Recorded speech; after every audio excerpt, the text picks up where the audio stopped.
Good morning guys, you watching morning with lights. Maroof Qureshi के साथ से फ्लाइट से यहाँ पे, और आपको बताते चलें जी आज हमारे साथ मौजूद है डॉक्टर हुमायूं मोमन, जो कि expert and very well renowned cosmetic surgeon है। हेयर ट्रांसप्लांटेशन में भी एक ऑथेंटिक फिगर की हैसियत रखते हैं। हमारे साथ मौजूद है डॉक्टर साहब से हम बातचीत करें। साथ ही साथ अगर आपका कोई भी सवाल है हेयर ट्रांसप्लांटेशन के हवाले से, या किसी भी किस्म का आपको थोड़ा नाक आगे पीछे लग रहा है, या अपना कोई मसला है आज डिस्कस करना चाहते हैं, डॉक्टर साहब से राय लेना चाहते हैं, जरूर कॉल कीजिए 0518357361 के ऊपर। साथ साथ मेरे आज का सवाल का जवाब दीजिए कि लफ्ज रिक्शा जो है वो किस जबान का लफ्ज है, इंग्लिश, उर्दू या जापानीज का। तुक्का मारिए, हो सकता है आपका तुक्का लग जाए। तुक्के के नतीजे में आप जीजिए जिंदगी गोल्ड कार्ड, जिसमें राजा हैदर आपको खुद कॉल करेंगे, हमारे शो के होस्ट जिंदगी रॉक्स के, आपको बताएंगे आपकी जिंदगी में अगर कोई दुश्वार कठिन मोड़ आ रहा है तो उसकी क्या वजह और कब तक दूर हो जाएगा, या कोई माली मुश्किलात या कोई और प्रॉब्लम, किसी भी किस्म की शादी या महबूबा आपके कदमों में, किसी भी किस्म का कोई भी क्वेश्चन आप पूछना चाहते हैं तो आप जरूर कॉल कर सकते हैं। वैसे डॉक्टर साहब आपको कोई प्रॉब्लम है इस किस्म की, हम राजा हैदर साहब से भी बात करवा सकते हैं। देखिए, कोई प्रॉब्लम हर एक इंसान की लाइफ में आता है, और उस प्रॉब्लम के लिए राजा साहब जैसे लोगों से मशवरा लेना इज ऑलवेज नाइस। मशवरा तो वैसे भी सुन्नत है। वो कहते हैं अगर कोई ना मिले तो दीवार से मशवरा कर लेना। दीवार से मशवरे का मतलब ये होता है, जब आप दीवार को ऊंचा कहते हैं आप अपनी ही आवाज़ दोबारा सुनते हैं। जब आप अपनी आवाज़ सुनते हैं तो आपको एक ऐसा एस्पेक्ट आपके दिमाग में आ जाता है कि अच्छा ये भी था। तो दैट इज़ वाई वो जिसे कहते हैं ना, थिंकिंग लाउड इज इम्पॉर्टेंट। लेकिन अल्लाह का शुक्र है, my life is very good, लेकिन एवरीबडी नीड्स मशवरा जी, and I am no exception जी। मेरे डॉक्टर जो डॉक्टर्स होते हैं वो जब उनकी जिंदगी में शुगल का टाइम होता है, तमाम तर बच्चों की तरह, टीनेजर्स की तरह, उस वक्त तो बेचारे किताबों में गए होते हैं। तो आपकी भी शुरू का जो टाइम था वो इसी किस्म का गुजरा, या आप भी थोड़ी रोमांटिक पर्सनैलिटी थे और थोड़ा जो थे आप भी शुगर लगाते थे आगे पीछे? मैं सिर्फ शुगर लगाता था, मैं पढ़ाई कम करता था। मैं उन स्टूडेंट से था, मैं मजाक के तौर पर लोगों को कहता हूँ, लेकिन किसी हद तक मजाक नहीं भी है, कि I was a very outstanding student of my class. Okay. With respect to? नहीं, I always used to stand outside my class. तो मैं बहुत शरारती था। मैंने अपनी लाइफ में अल्हम्दुलिल्लाह हर किस्म की गेम सारी किए। पढ़ाई में ये था कि जब टाइम आता था तो मैं मेहनत करता था। मैं इंटेलिजेंट प्रॉब्ली उतना नहीं हूँ जितना मैं मेहनती हूँ, ठीक है।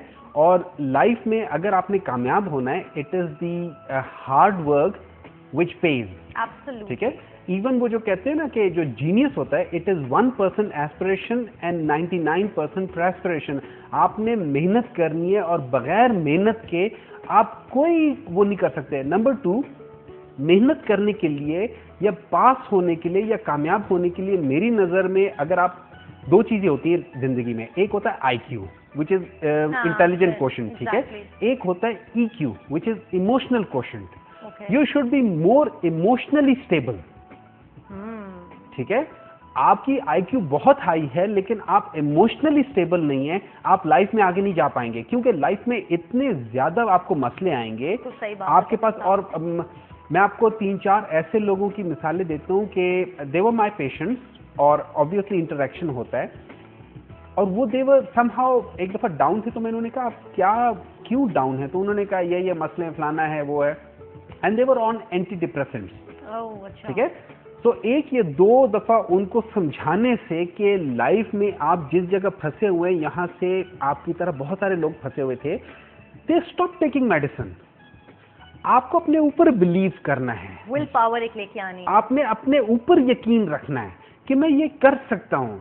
आप जितने भी आप सक्सेसफुल लोगों की अगर आप स्टोरीज देखें, उन सब के अंदर एक चीज कॉमन है, वो अपने ऊपर एतमाद करते थे। गुरूर नहीं करते थे, एतमाद करते थे। गुरूर गलत लफ्ज है, एतमाद सही चीज है। आपको अपने ऊपर यकीन होना चाहिए। आपको इस बात का होना चाहिए कि अल्लाह ताला ने आपको किसी से कमतर नहीं बनाया। सिर्फ आपके अंदर वो ऐसी क्या चीज है जो आज तक आपने डिस्कवर नहीं की। मुझे अल्लाह का शुक्र है, मुझे बहुत पहले समझ आ गई थी कि मेरे जो ज्यादा मेरे अंदर टैलेंट है वो मेरे दिमाग से ज्यादा मेरे हाथ हैं, ठीक है। I have more. कहाँ मौका मिला डॉक्टर साहब हाथों की सफाई दिखाने का आपको? हर जगह मौका मिला, हर जगह, मतलब एग्जाम से लेके आप उसमें देख ले। ये जिस जमाने में हम यंग लड़के होते थे, उस जमाने इस्लामाबाद में एक पफवा का एक मीना बाजार लगा करता था। वहाँ पे एक वो नहीं होता है, वो एक रिंग सा होता है जो आपने पूरा करना, बिल्कुल। और वो जिनका स्टॉल होता था मैं हमेशा उनसे जीत के जाया करता था, यहाँ तक कि वो लोग मुझे फिर आने नहीं दिया करते थे।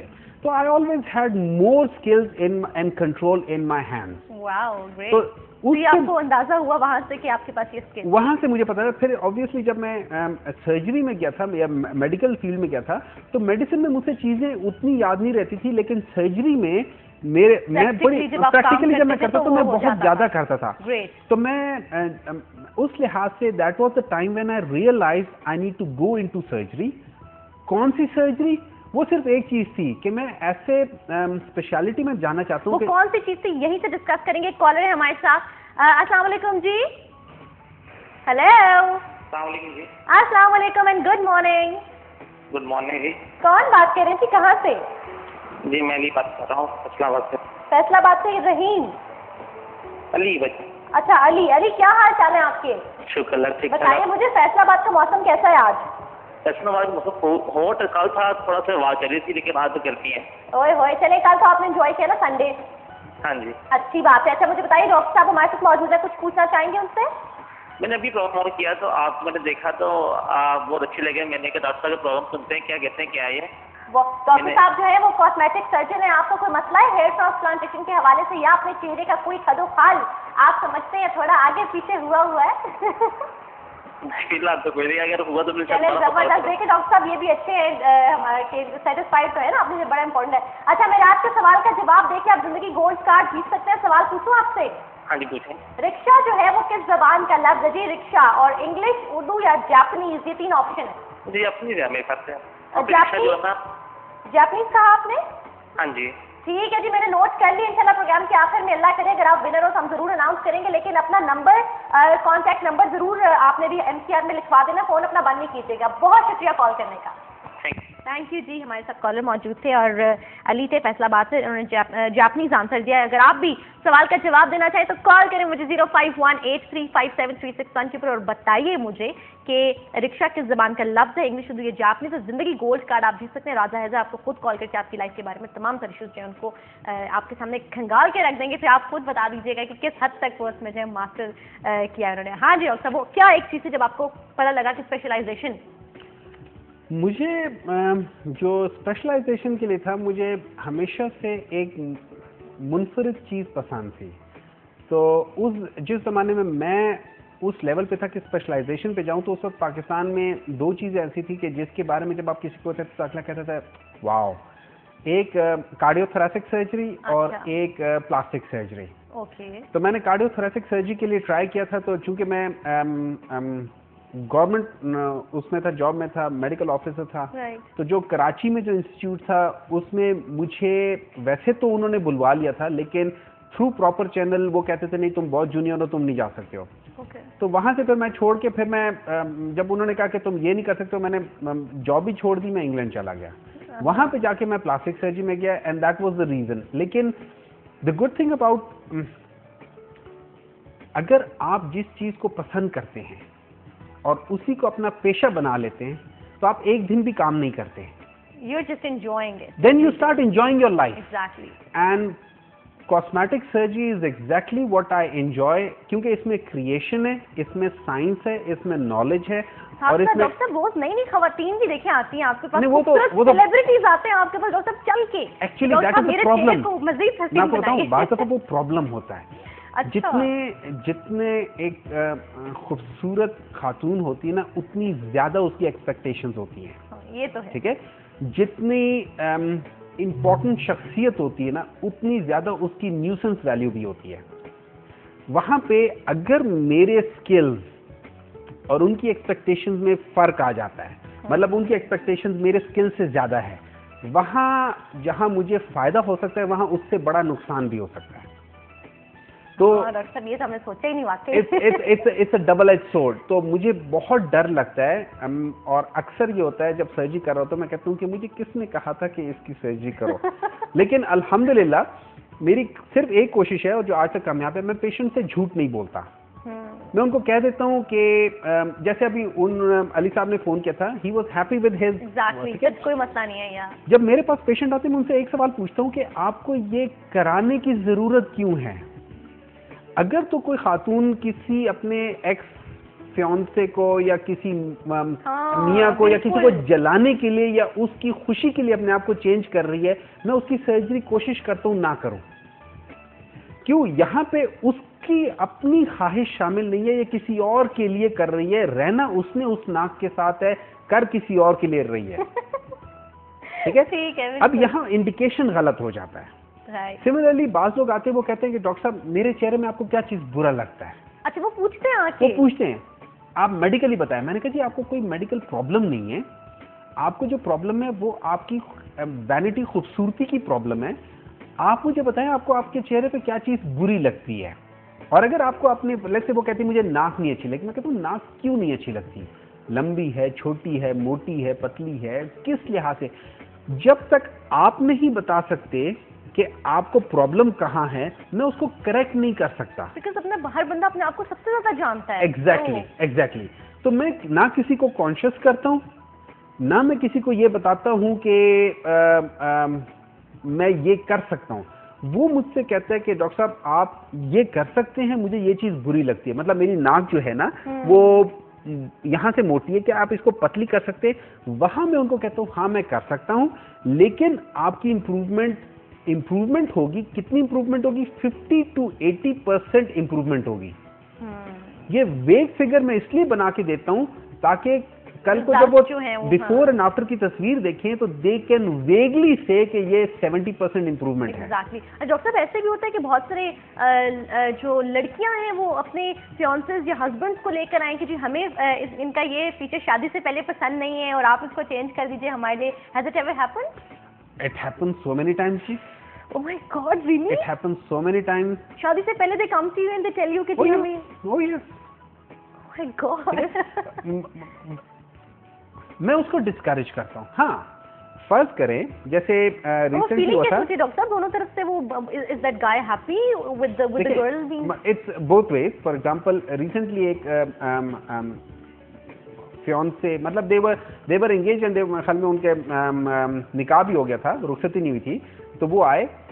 The girl wanted her nose to be corrected और वो लड़का जो था वो उसको सपोर्ट कर रहा था कि ठीक है कराओ, कि हाँ आई एम हैप्पी, मुझे भी ये समझता हूँ कि ये चीज वो है and I appreciated that thing और मैंने उनको करके दिया है। लेकिन अगर ये हो कि लड़का लेकर आए उसको, या माँ लेकर आए या सास लेकर आए और कह के इसकी ये नाक बदल दे, और लड़की से जब मैं पूछूं और उसको अपनी नाक बुरी ना लगती हो, देन आई रिफ्यूज। बिकॉज अल्हम्दुलिल्लाह मैं जिस स्टेज पर हूँ मुझे इज्जत चाहिए, मुझे पैसा नहीं चाहिए। अल्हम्दुलिल्लाह। ठीक है, तो आई डोंट वांट कि मैं कोई ऐसा काम करूं कि जिसमें कल को अगर यहाँ नहीं तो क़यामत वाले दिन मुझे हिसाब किताब देना पड़े कि मैंने उसके साथ ज्यादती की थी। बिल्कुल डॉक्टर साहब, मेरे लिए तो ये बहुत बड़ी न्यूज़ है लिटरली। मैं मतलब होता था ना कि पहले डिमांड होती है हमें जहेज में मोटरसाइकिल चाहिए, कैश चाहिए, अब ये में नाक भी सीधी चाहिए, आंखें थोड़ी बड़ी चाहिए। बहुत ज्यादा है। मतलब ये तो these are the things that I can tell, there are so many things that I can't tell, लेकिन देयर आर बड़े अनफॉर्चुनेटली देखिए हर चीज का प्लस पॉइंट होता है और माइनस पॉइंट होता है।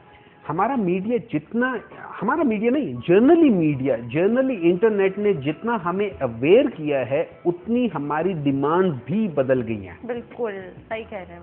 ठीक है, तो उसमें बहुत सारी नेगेटिव एस्पेक्ट्स ऑफ वो, अब for example there are so many people, और आई एम श्योर वो है आजकल जो एक ट्रेंड है, लोग टैटू करवा रहे हैं। Oh really? सीरियसली? यार यू राइट। अब आप टैटू करवा देते हैं, जोश में आपने अपने लवर का नाम लिख दिया है, जब शादी का टाइम है पता चला कि वहां तो मसला हो गया है, फिर वो आके कहते हैं कि अब ये टैटू हटवा दे। अब टैटू को चेंज करने के लिए there only laser, there is Q switch जिसमें 3-4 किस्म के वेवलेंथ चाहिए होती हैं। राइट।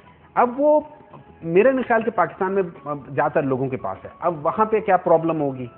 ठीक है, क्योंकि टैटूज में मुख्तलिफ कलर्स हैं। राइट। आपने उसको किस लिहाज से करना है, फिर बाज लोग दोस्तों भी टैटू के ऊपर कंटिन्यू करते हैं। मेरे ख्याल से आजकल पाकिस्तान में भी बड़ा रिवाज आ गया और अनहेल्दी तरीके से बनाया जा रहा है, ये तो बहुत ज्यादा, ठीक है ना। मतलब बाहर तो हम देखते हैं कितने वो प्रिकॉशनरी मेजर्स लेते हैं, कितना उनका वो सफाई का मामला और हाइजीनिक उसको रखते हैं, लेकिन पाकिस्तान के ऐसा कोई सीन नहीं है। गली मोहल्ले में कोनो खुदरों में कुछ ऐसे लोग ऐसी मशीनरी के साथ बैठे हुए हैं कि वो एक ही नोजल को दागे जा रहे हैं हर स्किन के ऊपर। इसके ऊपर थोड़ी सी बात करेंगे, लेकिन एक छोटी सी ब्रेक लेंगे, बहुत वाली छोटी वाली ब्रेक लेंगे, बिकॉज डॉक्टर से मुझे इस बारे में जरूर क्वेश्चन का आंसर लेना है। लिहाजा आप देखते हैं ये मॉर्निंग विद लाइफ मारूफ कुरैशी के साथ लाइफ एशिया पे कॉल कर सकते हैं मुझे 0518357361 के ऊपर मेरे सवाल का जवाब दे। रिक्शा किस लैंग्वेज का वर्ड है, किस जबान से ओरिजिनेट किया, इंग्लिश, उर्दू, जापानीज, और जीत सकते हैं आप एक जिंदगी गोल्ड कार्ड।